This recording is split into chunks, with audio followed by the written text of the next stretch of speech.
Memang bertepatan dengan Hari Kemerdekaan Indonesia yang ke berapa yang 77 ya, tambah 77 ya, rata-rata di sini umur di atas awan-awan ya, jadi lumayan awan-awan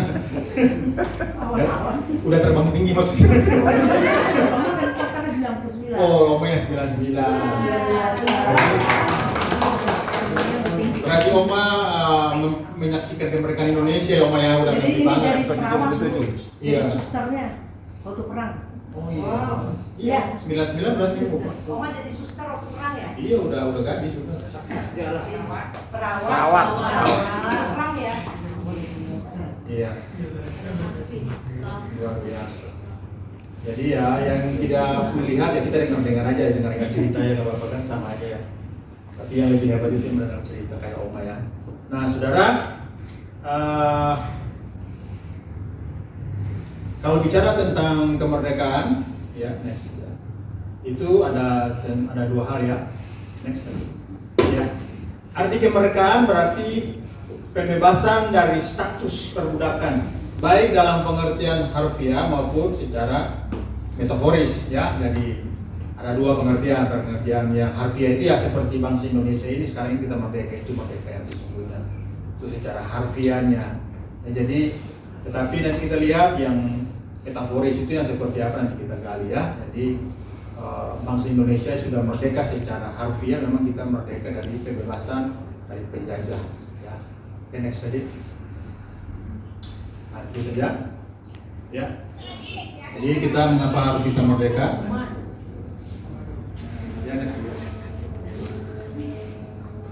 Ya karena memang ada perbudakan. Jadi intinya kalau ada namanya kemerdekaan berarti awalnya itu karena ada perbudakan. Jadi ada penindasan, ada penjajahan. Jadi harus dibebaskan, dimerdekakan.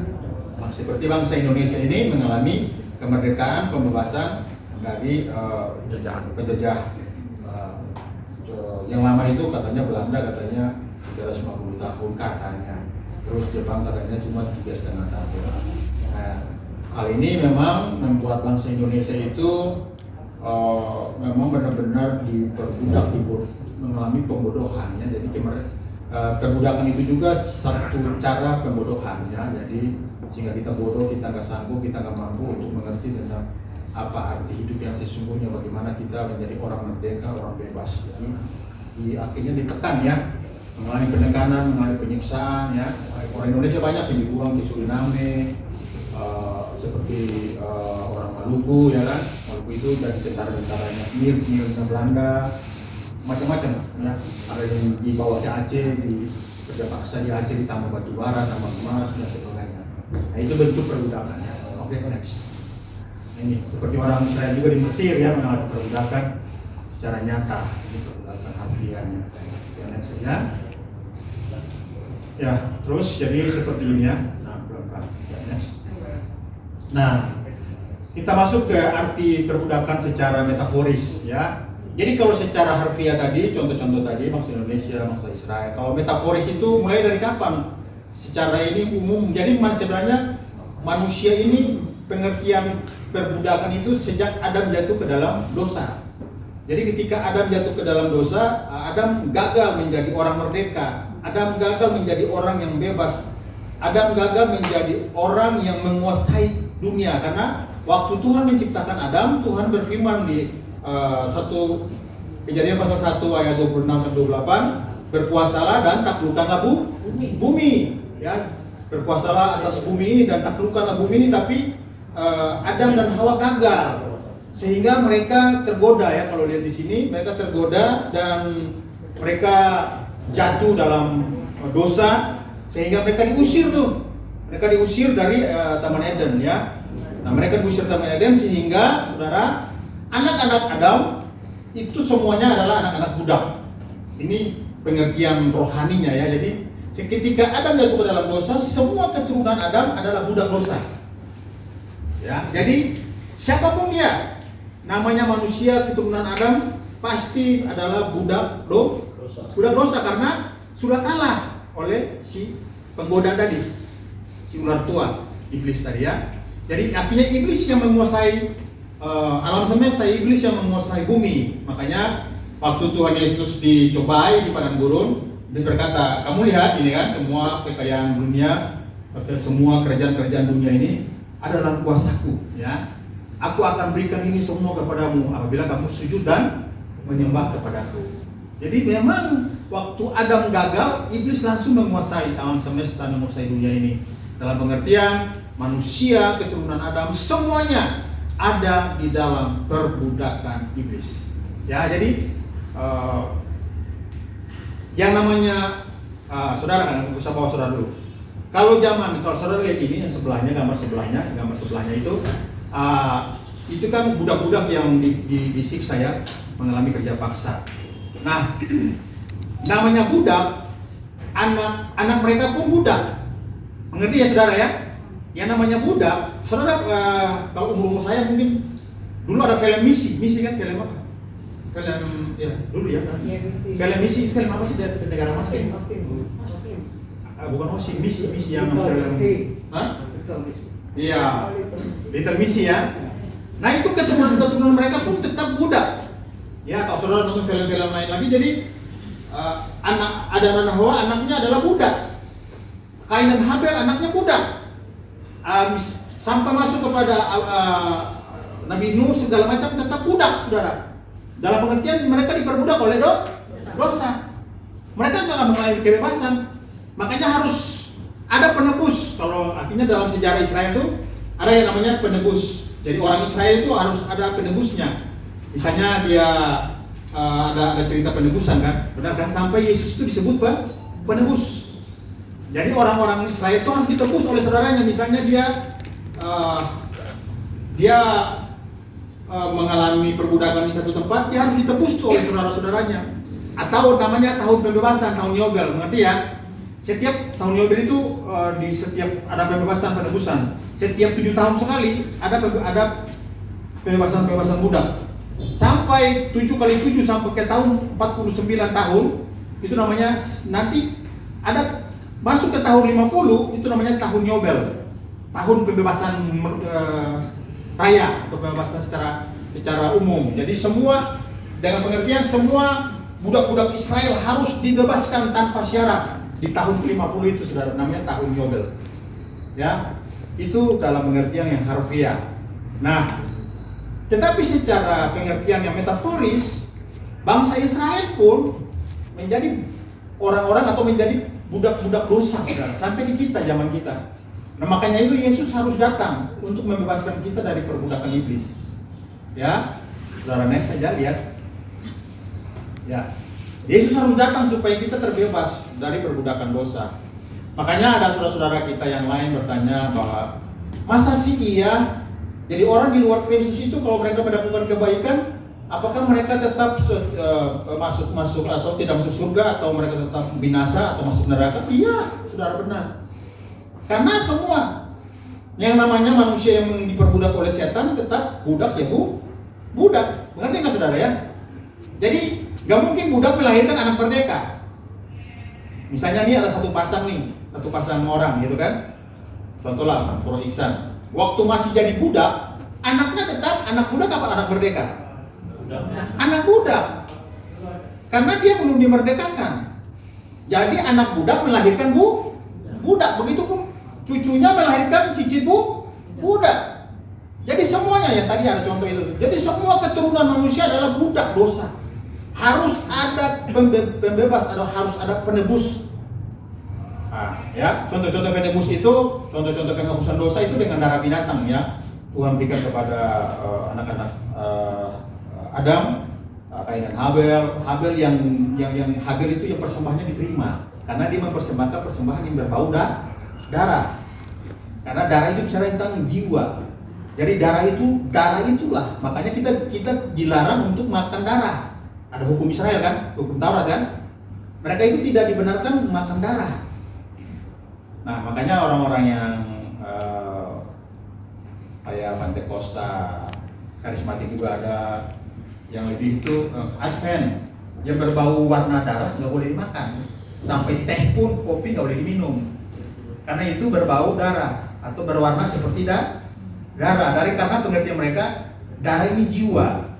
Makanya untuk membebaskan manusia itu dari kematian kekal, jiwanya, rohnya diselamatkan, harus ditebus dengan jiwa. Nah, jiwa yang dipakai oleh keturunan Abraham sampai Musa, sampai sebelum Yesus, sampai kepada nabi-nabi itu praktek penyembahan dalam tabernakel, dalam bait Allah, tata cara pemberian korban-korban itu memang harus darah. Makanya mereka setiap tahun harus bawa persembahan darah. Untuk apa? Untuk memerdekakan mereka, membebaskan mereka, menyelamatkan mereka, ya. Jadi kata selamat itu dari penebusan, saudara, ya. Nah, ini ya gagasan yang mencolok yang dibela Tuhan Yesus bukanlah kemerdekaan dari kuk perhambaan Romawi dengan menggunakan senjata, melainkan kemerdekaan dari kekuasaan dosa. Boleh ditampilkan nggak ya? Bisa ditampilkan ayatnya? Yohanes 8:4. Nah, itulah saudara pengertiannya. Jadi hari ini saudara harus percaya bahwa kita semua sudah menjadi orang-orang yang merdeka, walaupun kita masih berbuat dosa. Tapi ayat ini tidak buat kita, saudara. Ayat ini buat orang-orang yang belum menerima Kristus. Sampai di sini bisa paham? Ya, kata Yesus kepada mereka, aku berkata kepadamu, sesungguhnya setiap orang yang masih berbuat dosa adalah hamba dosa. Dalam pengertian tadi, keturunan tadi yang belum dimerdekakan Yesus tadi, ya. Oke, terus makanya ayat 36 dulu, bro, biar kita tahu Apa? yang ayat 36-nya. Justru kalau saudara mengerti tentang kemerdekaan di dalam Kristus, benar-benar merdeka sebagai anak, saudara akan tidak betah tinggal dalam dosa. Saudara kembali kepada bapak-bapak yang soleh. Benar nggak? Anak yang baik kan ketika dia bikin salah, bapak mesti pilih. Kamu tadi kenapa begini? Terus mau apa, Pak? Terus mau apa? Kan anak nggak mungkin begitu, ya kan?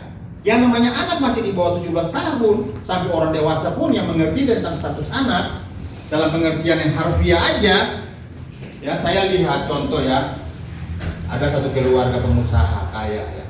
Bapaknya udah meninggal, tapi ibunya tuh udah duduk kursi roda. Saya melihat anak-anak ini sudah punya cucu, padahal anak-anak ini sudah punya anak, punya cucu. Tapi mereka sangat menghormati ibunya. Saya lihat mereka datang ke gereja tuh bawa dorong ibunya tuh, karena mereka mengerti bahwa mereka adalah anak dari ibunya. Apakah mereka yang sopan memelihara ibunya dengan baik? Apakah mereka tidak salah? Salah. Tapi apakah ibu mereka bilang, karena kamu salah, kamu bukan anak saya? Kan nggak begitu, saudara. Mengerti ya? Jadi ketika kita sudah menjadi anak Tuhan, ya benar-benar anak, sudah nggak menjadi hamba lagi, walaupun kita masih tetap sekali-sekali bikin kesalahan.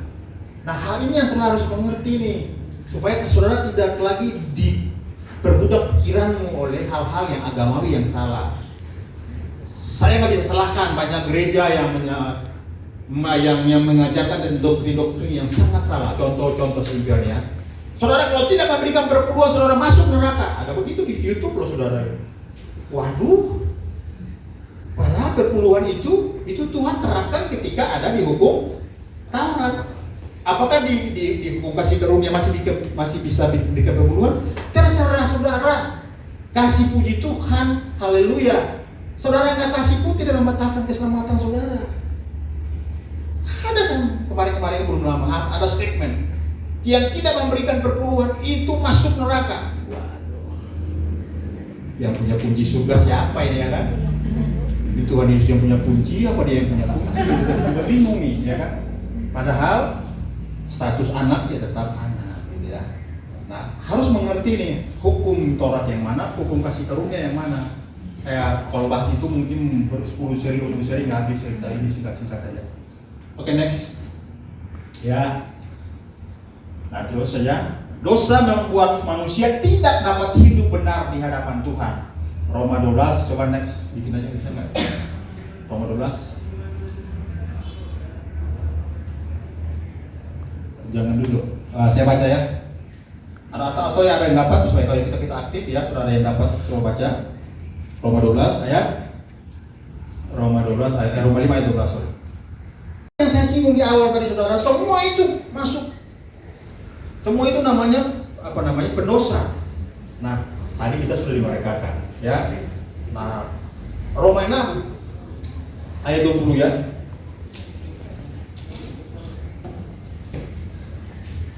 Sampai sini mengerti, saudara, ya? Oke, next saja. Ya. Ya. Nah ini yang tadi saya bilang. Ya. Ini juga harus mengerti manusia butuh seorang penolong, penebus yang sanggup melepaskan manusia dari dosa. Manusia tidak bisa menolong manusia lainnya, ya. Roma 3 ayat 23. Jadi ada ini, saudara kalau baca ini tentang apa namanya? Ini 100 domba, satu hilang, Tuhan mencari yang satu. Ini sebenarnya pengertiannya juga, yang pengertian domba yang hilang ini, itu kita sudah dalam pengertian begini. Itu kita sudah ada di dalam kasih karunia, saudara, bukan masih secara manusia bebas. Jadi hati-hati juga dengan ini ya, dengan gambar yang ilustrasi ini juga nih, yang Yesus mencari domba satu itu. Domba yang 100 itu sebenarnya itu orang-orang yang sudah dibebaskan atau diselamatkan oleh Kristus. Jadi bukan orang luar sebenarnya. Selalu bisa paham ya? Misalnya nih, saya sama Bapak Setia. Dulu kami sudah lahir sebagai orang Kristen. Mungkin juga kalau seperti saya nih umur 15 tahun saya sudah lahir baru. Ya.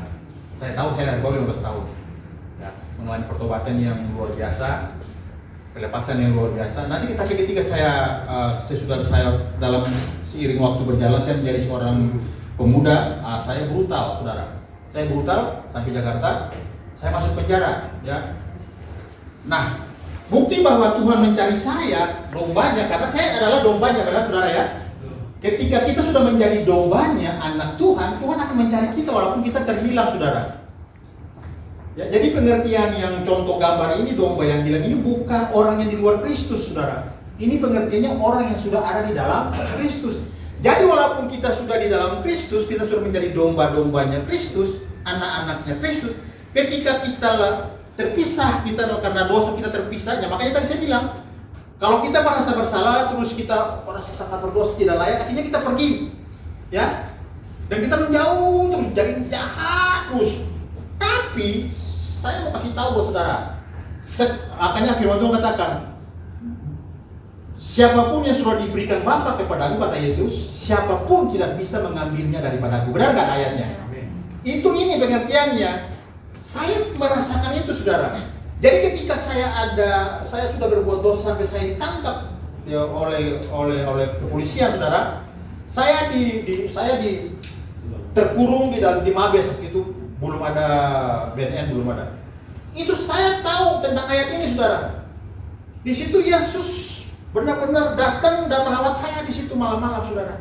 Saya baru mengerti bahwa ini ayatnya, saudara. Bahwa ketika kita sudah lahir baru, sampai kemanapun Tuhan tidak akan pernah meninggalkan kita. Dia akan cari sampai menemukan kita. Walaupun kita udah lupa, kita udah gak ngerti dengan Tuhan. Makanya bangsa Israel 430 tahun mereka di tanah Mesir. Apakah Tuhan sudah melupakan mereka? Karena ada pilihan Tuhan. Bangsa itu enggak. Tuhan mengutus Musa. Itu Mazmur sudah berteriak-teriak, sudah waktunya ambil mereka pulang dan tinggal di Kanaan. Itu, saudara. Sekali saudara dipilih Tuhan, tetap saudara orang pilihan Tuhan. Harus ingat ini. Dan orang-orang yang merasakan kebaikan Tuhan seperti ini tidak mungkin mengkhianati kebaikan Tuhan, nggak mungkin. Itu orang gila. Yang sudah diselamatkan, sudah dicari Tuhan seperti domba yang hilang, ya. Terus mengalami pembaharuan lagi, tapi masih doyan dosa, ini orang gila. Ini masih sakit menurut saya. Ini orang sakit. Ya, terus next saja ya. Jadi saudara jangan berharap Nabi bisa menyelamatkan saudara, malaikat juga tidak, hanya Allah yang sanggup menolong kita, amin. Tidak ada yang lain. Nah ini Kristus ya. Jadi caranya harus dengan Kristus, dia harus datang sebagai penebus, penolong, ya. Dia dikatakan terkutuk supaya kita menjadi merdeka, ya. Next.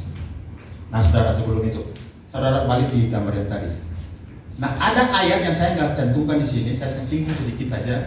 Nanti kalau saya sudah bisa bawakan di sini, saya akan bawakan tentang kesembuhan yang namanya oleh bilur-bilurnya kita telah disembuhkan. Nah, ayat ini sebenarnya sangat mendalam.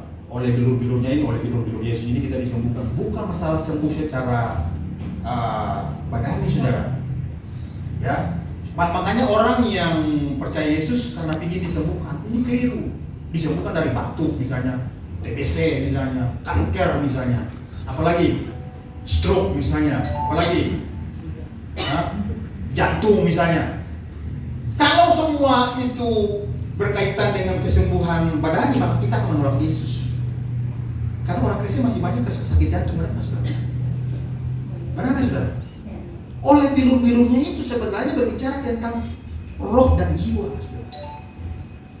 Jadi ketika kita dilepaskan, roh kita disembuhkan, jiwa kita disembuhkan, maka secara otomatis perlahan-lahan secara anatomi tubuh. Saya punya teman seorang dokter, namanya Dokter Tami. Saya sebut namanya saja tak apa-apa, karena memang saya bicara tentang kebaikan yang dia lakukan. Dia sekarang sudah nggak jadi dokter lagi, padahal dia lagi naik-naiknya itu, dia memimpin satu rumah sakit. Lalu dia sebagai seorang dokter, dia berobat orang, dia menghadapi pasien-pasien. Ternyata semua penyakit badani, penyakit tubuh ini datangnya dari psikis, datangnya dari roh dan jiwa yang masih terikat oleh dosa. Sehingga dia bikin khotbah itu ada 3 seri, saudara. Bulan besok saya mengundang dia ke salah satu persekutuan doa yang saya pimpin. Saya akan mendaftarkan dia di situ. Mungkin sekali-sekali saya akan undang dia sedikit bicara tentang ini ya, kalau memang diizinkan. Bagus sekali 3 seri. Dia bicara tentang bagaimana kesembuhan secara roh dan jiwa, saudara. Dan dia menjelaskan begitu panjang lebar ketika kita masih ada dalam dosa, masih ada dalam kepahitan, tawar hati, sakit hati dan sebagainya. Itu metabolisme kita, saraf-saraf kita ini, saudara, seperti mengalami kacau. Lalu dia terikat begini. Itu kelihatan di mikroskop, saudara. Jadi saraf-saraf kita itu rusak dan mati, saudara. Tapi ketika seseorang itu tinggal dalam sukacita dan damai sejahtera, saraf-sarafnya itu disembuhkan oleh Tuhan. Itu luar biasa, baru. Saya pernah bawakan hal ini. Saya mengerti seperti Dokter Tami ini, tapi karena saya kurang mendalam, akhirnya kita berdebat. Kita sharing dalam satu kelompok gitu ya. Kita berdebat. Jadi saya bilang tujuan memang Tuhan mau kita sembuhkan secara tubuh. Tapi yang lebih penting itu bukan itu. Adalah roh dan jiwa kita yang disembuhkan, dimerdekakan Tuhan. Karena percuma kalau disembuhkan tubuh nanti besok lagi stres lagi, sakit lagi, saudara. Ya. Karena hati yang gembira adalah kalau hanya kesembuhan tubuh tanpa jiwamu benar-benar merdeka, jiwamu benar-benar disembuhkan, ya kamu akan mengalami stres yang luar biasa. Awal tahun ini, saudara, saya mengalami ketakutan yang luar biasa. Saudara nggak tahu kan? Saya kasih cerita kesaksian. Ya. Awal tahun itu, mulai dari akhir tahun 2001 itu saya mengalami goncangan, saudara. Ya, saya mengalami goncangan dan yang buat saya ketakutan, saudara. Saudara tahu, saya nggak bisa berdoa, nggak bisa baca Alkitab, nggak bisa nyanyi. Dan itu sekitar 4 bulan. Udah pingin ngapain, nggak tahu pingin keluar ke planet mana juga nggak ngerti, nggak punya uang juga kan, ya kan? Pingin ke negara mana juga bingung ya kan, nggak bisa bahasa Inggris juga bingung juga saya. Ya kan? Jadi akhirnya, saudara, saya kacau, pokoknya kacau lah. Sampai satu titik saya bangun malam-malam, saudara. Saya bilang, Tuhan, saya takut banget. Saya bilang, Tuhan Yesus, saya takut sekali. Saya ini munafik. Saya masih khotbah bicara B, tapi saya munafik. Hari ini saya mengalami ketakutan. Saya mengalami ketakutan dan sangat bisa menggerogoti kesehatan saya, saudara. Itu teman-teman saya tahu bahwa saya ini tidak normal. Mereka lihat muka saya kusut. Wah, pokoknya kacau, saudara. Dan akhirnya saya cerita bahwa saya sudah dibebaskan dari ketakutan saya. Bahwa mereka bilang, pantasan kemarin-kemarin bro, kamu kita lihat kali-kali mau ngomong tapi kami juga masih raba-raba gitu kan. Dan saudara, simpel saja. Saya datang malam-malam kepada Tuhan, saya bilang, Tuhan, saya biasa kan orang pendeta ngajar kita, kau harus bersyukur dalam segala hal. Gimana kalau lu lagi depresi mau bersyukur? Ya. Bohong itu, nggak bisa. Datang dengan kejujuran di hadapan Tuhan. Datang katakan, Tuhan, saya lagi ketakutan lah, saya lagi takut, saya lagi khawatir, apapun itu yang saudara alami, dan saya katakan itu, Tuhan, saya mengalami ketakutan. Ya. Engkau harus bisa menolong saya. Gak mungkin saya bisa menolong diri saya sendiri, saya nggak ngerti ini. Ini pikiran saya merenggut jiwa saya, saudara. Dan saya berdoa, Tuhan tolong saya. Tuhan harus bebaskan saya dari pikiran ini. Saudara, saya berdoa terbuka kepada Tuhan. Saya bilang, Tuhan, saya nggak sanggup. Yang saudara tahu, besok pagi saya bangun, hilang itu barang. Hilang ketakutan saya sampai hari ini. Terbuka di hadapan Tuhan. Amin. Amin. Jangan saudara datang dengan pola yang munafik, dengan ajaran-ajaran yang tidak sehat, saudara. Saudara lagi mengalami apa? Abraham, ya, Musa, siapa lagi? Yakub. Mereka semua terbuka. Daud dia terbuka.